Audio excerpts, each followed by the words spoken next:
ẹ má wọ́n tàkọ́tà ẹ̀ ó tún bẹ́ẹ̀ lọ ilé ẹ̀kejì.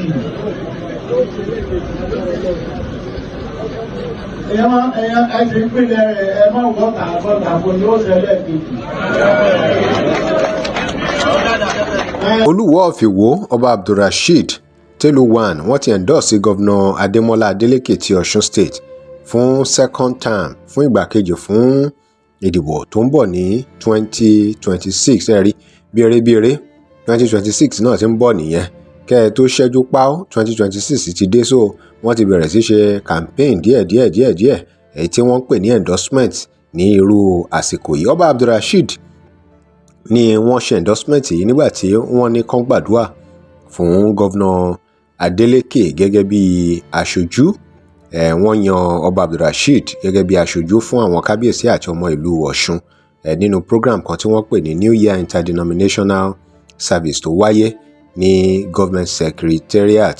Oluwo of Iwo wá fi ìkìlọ̀ kan tó lágbára ránṣẹ́ o nítorí Gov Adeleke. Wọ́n fi ìkìlọ̀ pàtàkì kan sílẹ̀ tó máa jẹ́ kí ẹ mọ̀ pé relationship tó wà láàárín àwọn àti Gov Adeleke ò dánmọ́rán. Mo fẹ́ kẹ́ ẹ gbọ́ ìkìlọ̀ yìí kẹ́ wá sọ ohun tí ẹ rò nípa ẹ̀.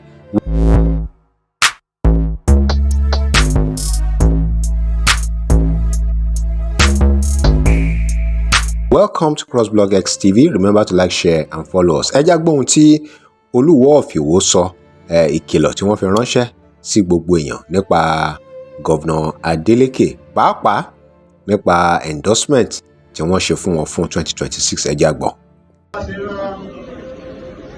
ẹ má wọ́n tàkọ́tà ẹ̀ ó tún bẹ́ẹ̀ lọ ilé ẹ̀kejì.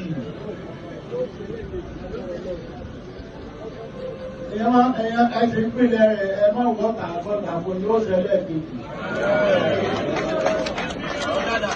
ẹ má wá ọ̀tá fún ẹ jẹ́ kó máa lọ́rẹ̀ẹ́ sí ní gbogbo ìlú.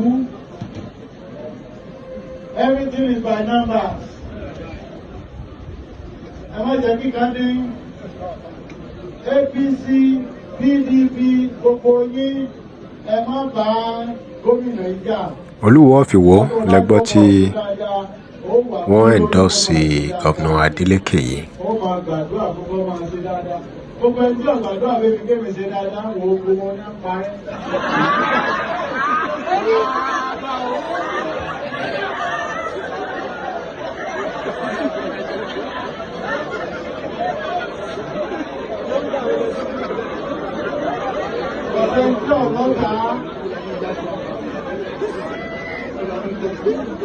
Ọ̀tá nílágbára Ọlọ́run yóò máa di ẹ̀fẹ́ báyìí.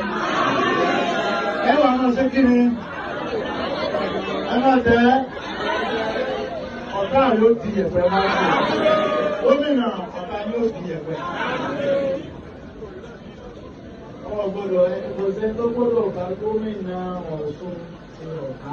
Gbogbo ẹni bọ̀dì kan ní ọgbọ́ Yorùbá ṣe pátì ní báwọn ṣe pátì ní ẹ tó lọ ń gbélé bẹ́ẹ̀. Ọlọ́run ọ̀pọ̀ sí wọn. Àwọn ọ̀gá tó tẹ̀lé ọlọ́sùn ọ̀pọ̀ sí wọn.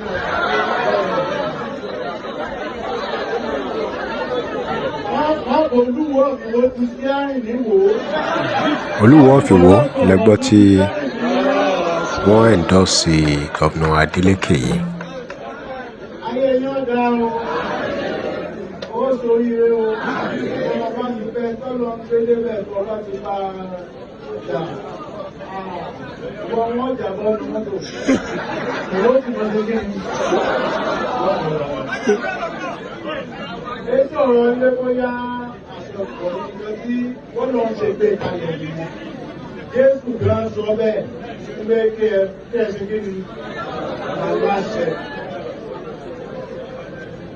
Àwọn Mùsùlùmí lọ sọ pé àti ùlá. tó òun nìyẹn o, kí lè ròyìn ẹ̀yin èèyàn wa. Ṣé ó wá lẹ́tọ̀ọ́ kí àwọn kábíyèsí máa jáde síta láti máa ṣe endorsement fún àwọn gọ́vnà? Ṣé ẹ rò pé ó lè mú respect wá fún àwọn kábíyèsí? Kí lè ròyìn lórí ọ̀rọ̀ yìí? Drop comment. Remember to like, share and follow us. Thanks for watching.